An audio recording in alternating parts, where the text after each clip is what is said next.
Let me ask you, with all, not only that, I remember for the Jamboree, you know, we have several cameras deployed to go to all kind of different games because we share them Right. with Fox 8 and they share, but we cover a wide spectrum of game.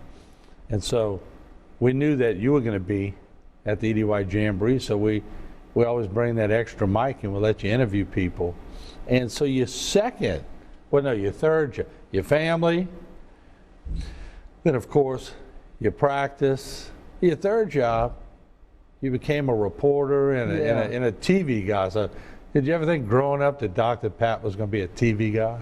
No, not at all. Not at all. It just kind of morphed. Yeah. And, you know, and we've talked about it, but one of the reasons I love our community, and I call it Bayou Country, South Louisiana, is this country is so strong in our faith. And, you know, you have to put your faith first in how you're living your life so that you can bring your faith to your wife, to your children. And the faith component of our life is so important that that's first, and then these other things just start to flow each day. But you have to be consistent in your faith life to try and be a consistent person. You know, for example, church, I've heard Father Mark Toops say this often, that the church is not a sanctuary for saints. It's a hospital for sinners, okay? And it's a hospital for people who need help. And that really relates because as a physician, we're in the medical profession. We work in hospitals, we work in doctors' offices with those who are in need.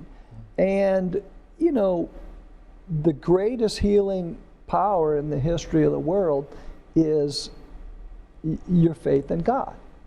And, you know, that comes back to mind, body, and spirit. Oftentimes when patients come in or those who are sick, they could either have a mental problem, a physical problem, and spiritually, oftentimes our patients are suffering. And so you have to have your eyes open to the mind, the body, and the spirit when they come in and be available to help in all three areas. You know, my father, as he got older, especially, he would just take time and pray for his patients. You know, and people appreciate that. You do the same thing. Yes, I do. And our patients pray for us.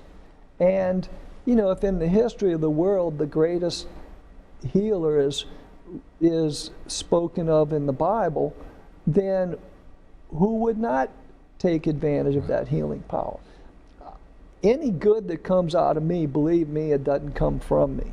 Okay, that comes from the Lord. And a lot of people pray for the surgeon that the Lord works through the surgeon's hands. And, yes. You know. Absolutely. Yeah. And now, any bad that ever comes from me, well, yeah, I'll own that.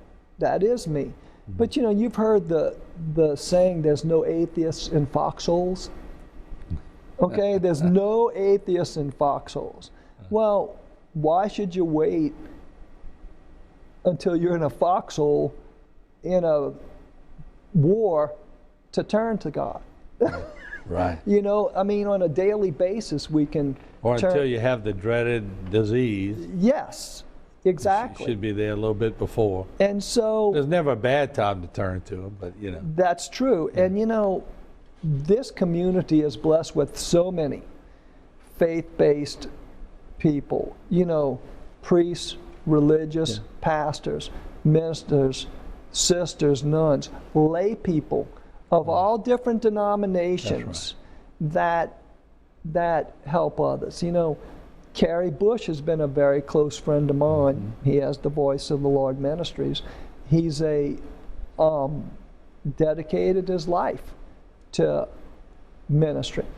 And there's a number of preachers and pastors that end up coming into our office and with healthcare problems, and I can tell them right off that they do more for our practice and for us, I feel like, than we do for them.